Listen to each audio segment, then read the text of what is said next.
Confusion है कि पढ़ना क्या क्या है। तो सबसे पहले जो नगर पालिका अधिनियम 2009 है उसके अंदर अध्याय नंबर 2 है। तो सबसे पहले अध्याय नंबर 2 पढ़ना है, जिसमें दे रखा है अपन को कि नगर पालिकाओं का गठन और शासन। यही अपन को पढ़ना है, नगर पालिकाओं का गठन और शासन सबसे पहले यही पढ़ना है। इसके अंदर अध्याय 2 के अंदर जो भी डिटेल्ड है वो पूरा पूरा पढ़ना है। तो सिलेबस के अंदर जो पहले नोट करने लायक चीज़ है कि नगर पालिकाओं का गठन और शासन, मतलब अध्याय नंबर 2 पूरा कंप्लीट। अध्याय नंबर 2 नंबर अध्याय।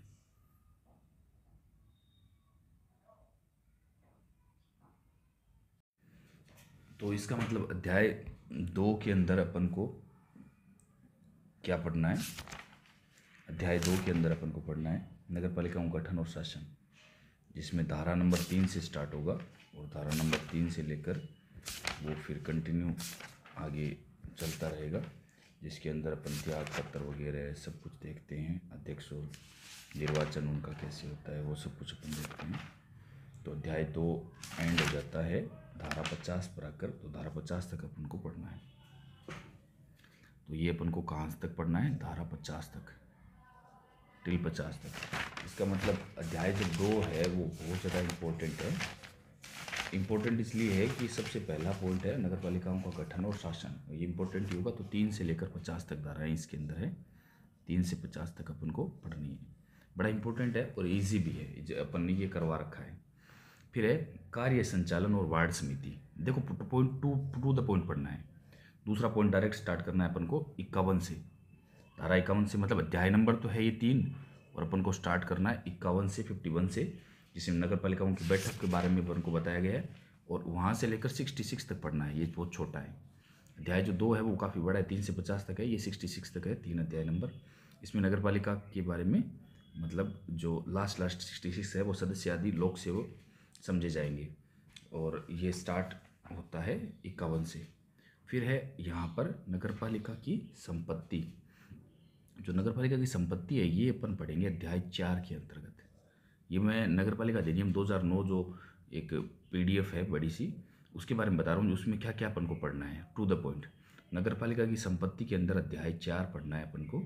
अध्याय 4 के अंदर 67 से स्टार्ट करना है और 67 से स्टार्ट करके अपन को चलना है 75 तक। 75 तक ये अध्याय 4 है, 67 से 75 तक, जो लास्ट में है नगरीय भूमि और संपत्तियों के अभिलेखों का संधारण।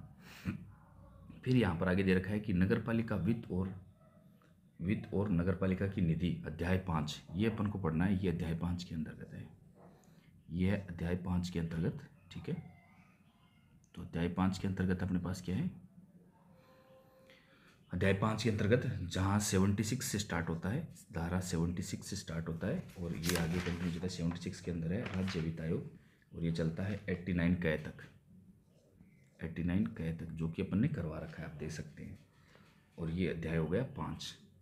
फिर बाद में यहाँ स्टार्ट होता है, नेक्स्ट है नगर पालिका का राजस्व। अब नगर पालिका का राजस्व जो है, नगर पालिका का जो राजस्व है वो अध्याय 7 है। अब अपन 6 स्किप कर देंगे, अध्याय 7 पढ़ेंगे डायरेक्ट अपन। अध्याय कौन सा पढ़ेंगे? 6 स्किप कर देंगे, अध्याय पढ़ेंगे 7 नंबर। 7 नंबर में है 101। मैं टू द पॉइंट बता रहा हूँ जो सिलेबस में दिया हुआ है। 101 से स्टार्ट करेंगे। हालांकि टाइम बचे तो मटेरियल एक्स्ट्रा भी पढ़ लेंगे, लेकिन 101 से स्टार्ट करना है, अध्याय 7 करना है। 6 एक बार स्किप कर देना। 101 से अपन स्टार्ट करेंगे, जो कि है नगर पालिका का आंतरिक राजस्व। राजस्व के बारे में, नगर पालिका के राजस्व के बारे में अपन को बताया गया है। ये अपन को पढ़ना है 140 तक, जहाँ तक मैंने अभी करवा दिया। अध्याय 7 तक मैं कंप्लीट कर चुका, आप वीडियो देख सकते हैं, प्लेलिस्ट बनाई हुई है। अध्याय 7 101 से लेकर 140 तक ये कंप्लीट कर दिया, नगर पालिका का राजस्व है, और मैंने डिटेल में पढ़ाया है। फिर बाद में नगर पालिका विकास और नगर योजना, ये अध्याय 8। 7 से आगे 8 नंबर है, 6 नंबर छोड़ देना। तो 6 नंबर एक बार अपन को नहीं पढ़ना है। 6 नंबर एक बार अपन को नहीं पढ़ना है, ठीक है ना। तो अपन आते हैं अध्याय 8 के अंदर, नगर पालिका का विकास और नगर योजना, अध्याय 8 के अंतर्गत। तो ये 8 के अंतर्गत कौन सा है? 8 के अंतर्गत इसके अंदर धाराएं कहाँ से है? 159 से लेकर 199 तक। अब तुम बोलोगे सर 7 के अंदर 140 तक ही आई है, फिर 159 से कैसे स्टार्ट है? बीच वाली धाराएं अपन को पढ़नी नहीं है, ठीक है ना, वो अपने काम की नहीं है। बीच वाली धाराएं अपन को पढ़नी नहीं है। तो अपन पढ़ेंगे 8 में 159 से 199 तक। हालांकि मैंने डिटेल में करवा रखा है, लेकिन मैं आपको बता रहा हूँ कि टू द पॉइंट ये बहुत सारे क्वेश्चन पूछे जा रहे हैं कि टू द पॉइंट सर क्या क्या पढ़ना है। फिर नगर पालिका की शक्तियाँ, तो समझ में आ गया। 159 से लेकर 199 तक पढ़ना है अपन को। ये क्या था अपने पास, नगर पालिका विकास और नगर योजना। नगर पालिका विकास और नगर योजना हो जाने के बाद में अपन को जो नेक्स्ट पॉइंट दे रखा है वो पॉइंट है अपने पास शक्तियाँ और अपराध। शक्तियाँ और अपराध ये डायरेक्ट 9 है, ठीक है ना। ये 9 अपन पढ़ रहे हैं 9 के अंदर। 9 के अंदर शक्तियाँ और अपराध कहाँ से स्टार्ट करेंगे, धारा नंबर 200 से लेकर अपन स्टार्ट करेंगे 9 के अंदर। 200 से लेकर अपन कंटिन्यू चलेंगे। 200 से अपन कहाँ तक ले लेंगे इसको, 200 से लेकर अपन पढ़ लेंगे इसको। ये है अपने पास 297, ये काफ़ी बड़ा है। नगर पालिका की शक्तियाँ और अपराध 200 से लेकर 297। फिर बाद में है अभियोजनवाद आदि। ये है 10 नंबर। नगर पालिका अधिनियम 2009 की बात कर रहा हूँ। 10 नंबर में अपन को 298 से पढ़ना है। 298 से स्टार्ट करना है, और 298 से स्टार्ट करके अपन को पढ़ना है ये 308 तक। ये मैं कंटिन्यू करवाऊँगा। अभी 140 तक अपन कर चुके हैं, तो 298 से लेकर 308 तक अपन को पढ़ना है। अध्याय 10 अभियोजनवाद और आदि। फिर है लास्ट वाला पॉइंट जो है नियंत्रण। टू द पॉइंट पढ़ना है। देखो क्वेश्चन मैक्सिमम यहीं से मिलेंगे। लास्ट वाला जो पॉइंट है वो है नियंत्रण। नियंत्रण के अंदर अपन पढ़ेंगे, नियंत्रण को अपन मैं एक्स्ट्रा अलग से नोट कर देता हूँ। नियंत्रण के अंदर अपन पढ़ेंगे, अलग कलर से नोट कर देता हूँ। नियंत्रण के अंदर अपन पढ़ेंगे, ये नियंत्रण है। नियंत्रण के अंदर अपन पढ़ेंगे 11 के अंतर्गत, अध्याय 11 में कहाँ से कहाँ तक, 309 से लेकर 309 से पढ़ेंगे। 309 के अंदर दे रखा है कि निदेशक, उपनिदेशक और सहायक निदेशक की नियुक्ति और शक्तियाँ। नियंत्रण के अंदर पर 327 तक पढ़ लेंगे इसको। 327, 309 से 327, ये आप नोट कर लेना अलग कॉपी के अंदर, ठीक है ना। तो ये अपने पास हो गया डिटेल के अंदर। और उसके बाद में आगे पॉइंट में दे रखा है 9074। तो 9074 अपन को डायरेक्ट PDF दिया हुआ है, नियम दिए हुए हैं इसमें। नियम 1, नियम 2, नियम 3। अब मैं बात कर रहा हूँ नेक्स्ट पॉइंट की, ठीक है।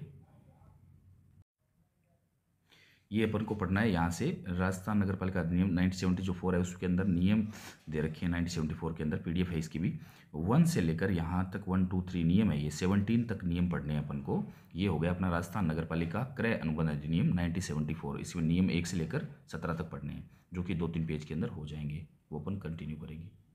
फिर यहाँ पर कार्य संचालन के अंतर्गत दे रखा है राजस्थान नगर पालिका अधिनियम में कार्य संचालन नियम दे रखा है 2009 के अंतर्गत, जिसके अंदर अपन पढ़ते हैं कि परिभाषाएं, अधिनियम, बैठक, प्रस्ताव, बैठक की सूचना, बैठक की कार्यसूची, ये सारी डिटेल पढ़ते हैं। तो ये भी काफ़ी छोटा सा है, 2009 के अंतर्गत आया था ये।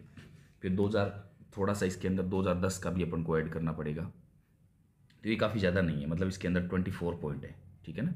2009 के अंतर्गत ये कार्य संचालन जो है इसके अंदर ओनली 24 पॉइंट्स है, जो कि अपन क्लास में करवाएंगे यहाँ पर, ठीक है। जैसे 24 पॉइंट की बात मैं करूँ तो सूचना प्राप्त करने और अभिलेखों तक पहुँचने का सदस्य का अधिकार क्या होना चाहिए। 15 नंबर पॉइंट है, बोलने पर कुछ प्रतिबंध क्या होने चाहिए। तो इस टाइप से ये 15 पॉइंट है, इसके अंदर ज़्यादा बड़ा नहीं है। जैसे पहले में दे रखा है संक्षिप्त नाम और प्रारंभ, परिभाषाएं क्या दे रही है, ठीक है ना। कार्य संचालन कैसे होगा, अधिनियम कैसे होगा, बैठक कैसे होगा, प्रस्ताव कैसे होंगे, ठीक है। तो ये हो गया राजस्थान कार्य संचालन हो गया। ये आगे है समितियों की शक्तियाँ, कर्तव्य और कृत्य नियम 2009 नियम। अपन पढ़ना चाह रहे हैं कि राजस्थान का नगर पालिका समितियाँ, शक्तियाँ, कर्तव्य और ये वाले नियम, ठीक है।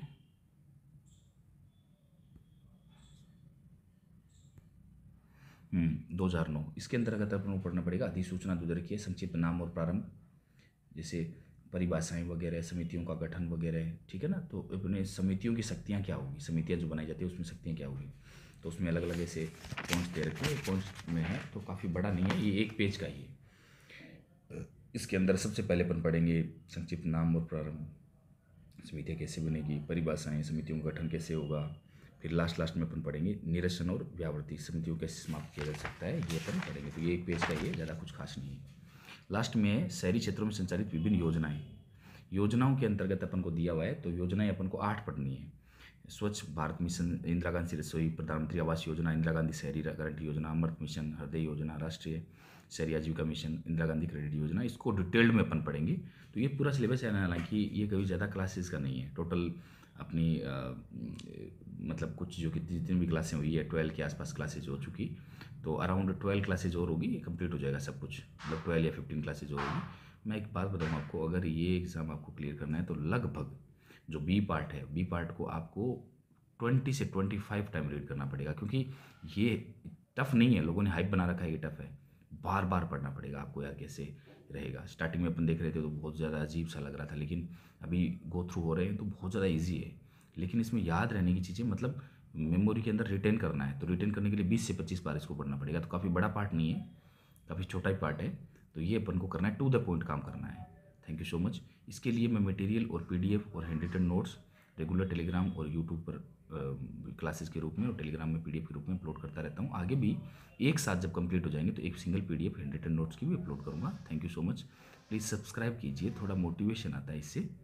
Thank you so much. तो बी पार्ट के अंतर्गत अपन ने ये कौन सी चीज़ कहाँ से क्या पढ़नी है और टू द पॉइंट क्या पढ़ना है ये मैंने आपको बता दिया। जिसके लिए रिसोर्स, जैसे बुक्स आ रही है ना मार्केट के अंदर, वो इतनी टफ है जितनी ये पीडीएफ 2009 अधिनियम वाली।